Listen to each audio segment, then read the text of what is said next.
हमारी बच्ची को बुखार चढ़ा है बहुत तेज। हम कल दवाई करवाने गए थे, वो बोल दिया कि हम दवाई नहीं करेंगे। ठाकुर समाज के कह रहे हैं जो दवाई करेंगे तो उनसे जुर्माना लिया जाएगा। प्रजापति समाज को सभी गांव में बंद कर दो, उनको ना ही राशन पानी दो, ना ही दुकान से कोई सौदा सामान या कुछ भी जो चाहिए हम लोग को कुछ नहीं मिल रहा है। 15 जात इकट्ठी है, 15 जात निगम फैसला कर जहाँ जाना हो चलेगा। बाल बनाने वालों ने बोल दिया कि धरती में बैठ कर के बाल बनवाना पड़ेगा।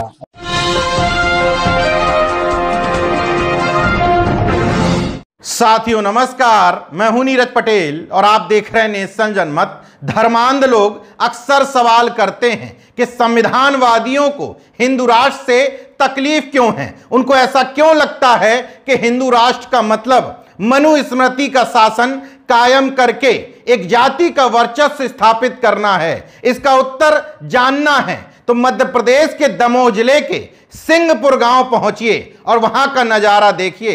हिंदू राष्ट्र ना सही, लेकिन भारतीय जनता पार्टी के शासनकाल में हिंदू ग्राम बनाने की साजिश जरूर की जा रही है। सिंहपुर से जिस तरह के वीडियो सामने आ रहे हैं वो बताते हैं कि इस गांव में मनुस्मृति के शासन के हिसाब से छुआछूत, भेदभाव, असमानता अपने उच्चतम शिखर तक पहुंच गई है। मनुवादियों की साजिश का आलम यह है कि पिछड़े वर्ग में आने वाली नाई जाति के लोग पिछड़े वर्ग की ही प्रजापति या कुम्हार समाज के लोगों से कह रहे हैं कि हम कुर्सी पर बैठ करके तुम्हारे बाल नहीं काटेंगे। बाल कटवाना है तो कुर्सी से नीचे यानी कि जमीन पर बैठो, तब तुम्हारे बाल काटेंगे। बाल बनाने वालों ने बोल दिया कि धरती में बैठ कर के बाल बनवाना पड़ेगा और गांव वालों से जो गांव वाले कहेंगे कि हाँ ठीक है कुर्सी पे बैठ के बनवाओ तो बनाएंगे, नहीं तो नहीं बनाएंगे। जातिवाद का आलम देखिए। प्रजापति या चक्रवर्ती समाज के लोग जब इस बात को लेकर के पंचायत के पास पहुंचते हैं तो पंचायत प्रजापति समाज के लोगों का हुक्का पानी बंद कर देती है। प्रजापति समाज के लोग जब गांव में कुछ सामान खरीदने जाते हैं किराने की दुकान से तो उनको साफ मना कर दिया जाता है। कहा जाता है कि हम विभिन्न जातियों के लोग एकजुट हैं, तुम्हें गांव के किसी दुकान से सामान भी नहीं लेने देंगे। दुकानदार की ले रहा है भैया का 15 जात को 15 जात इकट्ठी है, 15 जात निगम फैसला कर जहाँ जाना हो चले जाओ। ठीक है ना, तो अपन वो की बात नहीं, हमको भरना नहीं अकेले। ठीक है तो हम वो तो हाँ ठीक है 150 वोट आई हैं जो ने सोच का पोलिंग निकाल ले तुम। अरे यार तो अपन बात सुनो, जे मोबाइल चमकत जो बाद में हाँ ठीक है भैया ये लग कर चट। हाँ ठीक है ठीक वो गांव के सरपंच बुला लाओ फिर दे दे। बहुत ठीक है, धन्यवाद। हम लोग तो बोल रहे हैं वो तो हम दे दें, फिर अभी मना नहीं है, सरपंच को बुला लाओ। ठीक है। सही अर्थों में देखें तो हिंदू ग्राम बनने की ओर अग्रसर सिंहपुर इस तथाकथित हिंदुत्व की असली तस्वीर पेश कर रहा है। जिस दुकान से सामान देने को मना किया जा रहा है वो ओबीसी की चौरसिया बिरादरी के लोगों की है और जो शख्स पीछे खड़े होकर के ज्ञान दे रहा है कि जिसके पास जाना है चले जाओ, हम सामान नहीं देंगे, वो ठाकुर बिरादरी का है। मतलब गवर्न ठाकुर और ब्राह्मण समाज के लोग ही ओबीसी की विभिन्न जातियों को कर रहे हैं। ओबीसी की क्या, उस गांव के सरपंच आदिवासी समाज से हैं।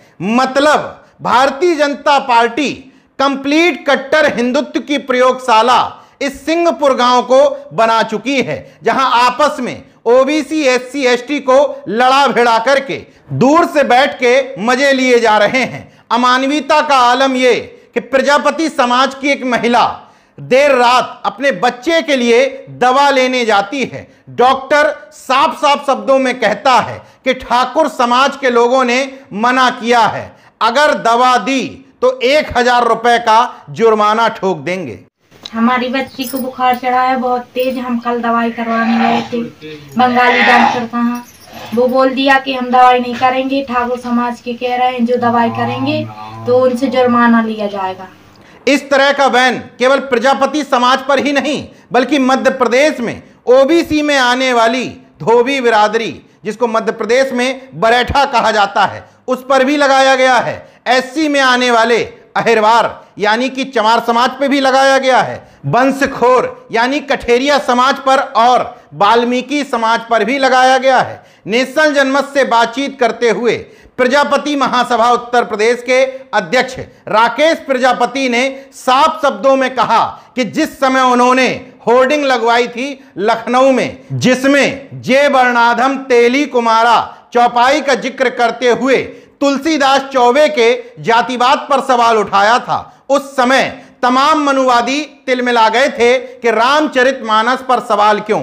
राकेश प्रजापति कहते हैं इस तथाकथित हिंदू धर्म और रामचरितमानस में अगर कुम्हार समाज को अपमानित नहीं किया गया है तो सिंहपुर गांव में आखिर ऐसा क्यों हो रहा है। इस पूरे घटनाक्रम में मुझे राहत इंदौरी साहब की लाइन याद आती है, लगेगी आग तो आएंगे कई घर जद में, इस गली में हमारा मकान थोड़ी है। दूसरे समाजों के प्रति भेदभाव देख करके आंख मूंद लेने वाले बहुजनों को देख लेना चाहिए कि बारी सबकी आएगी। इस तथाकथित हिंदू राष्ट्र के एजेंडे में मनुस्मृति का शासन ही है, क्योंकि संविधान सभी समाजों को इजाजत देता है कि वो देश में बड़े बड़े संवैधानिक पदों पर बैठ सकें। गौर करिएगा, धार्मिक पदों पर नहीं बैठ सकते, ये मनुस्मृति कहती है। संवैधानिक पदों पर बैठ सकते हैं, ये संविधान कहता है। इसलिए इन लोगों को संविधान से सबसे ज्यादा तकलीफ है। हैरत की बात देखिए, वो नाई समाज जिसको खुद जाति का दंश झेलना पड़ता है। कुछ दिन पूर्व पंडोखर वाले गुरुशरण शर्मा ने नाई समाज का सार्वजनिक मंच से अपमान किया था। उस समय नाई समाज को लग रहा था कि ये कथावाचक हमारा अपमान करते हैं, मगर इस गांव में नाई समाज भले ही सवर्णों की वजह से मूर्ख बना, मगर मूर्ख तो बन गया। उसको समझ में नहीं आया कि वह अपने भाई के खिलाफ ही इस तरह का जातिगत दुराग्रह कर रहा है, वो भी मनुवादियों के कहने पर। अगर उस गांव के पिछड़े दलित समाज के लोगों को यह बात समझ में आ जाती है तो मनुवादी और सामंती क्या खाक कर लेंगे। मगर दिमाग में वही मानसिक गुलामी भरी हुई है, जिसकी वजह से कभी इन पर तो कभी इन पर, इन मनुवादियों और सामंतवादियों का शासन चलता है। सिंहपुर गांव के लोग अगर ये वीडियो देख रहे हों तो नेशनल जनमत का अनुरोध है, आपस में मिल बैठ करके सामंतियों और मनुवादियों की साजिश को समझें। भाई से भाई को लड़ाया जा रहा है क्योंकि पूरे देश में बहुजन एकता कायम हो रही है। अगर सिंहपुर गांव में बहुजनों की यूनिटी को तोड़ने का यह प्रयोग सफल हो गया तो पूरे मध्य प्रदेश क्या पूरे देश में इसको विस्तारित किया जाएगा। हालांकि संविधान के रहते हुए ऐसा मुमकिन नहीं। संविधानवादियों से भी अपील है कि इस मामले में बढ़ चढ़ करके आगे आएं और उस गांव के बहुजनों को एकता के सूत्र में पिरोएं। देखते रहिए नेशनल जनमत, जागरूक और सजग बने रहिए। जय विज्ञान, जय संविधान, जय लोकतंत्र। धन्यवाद।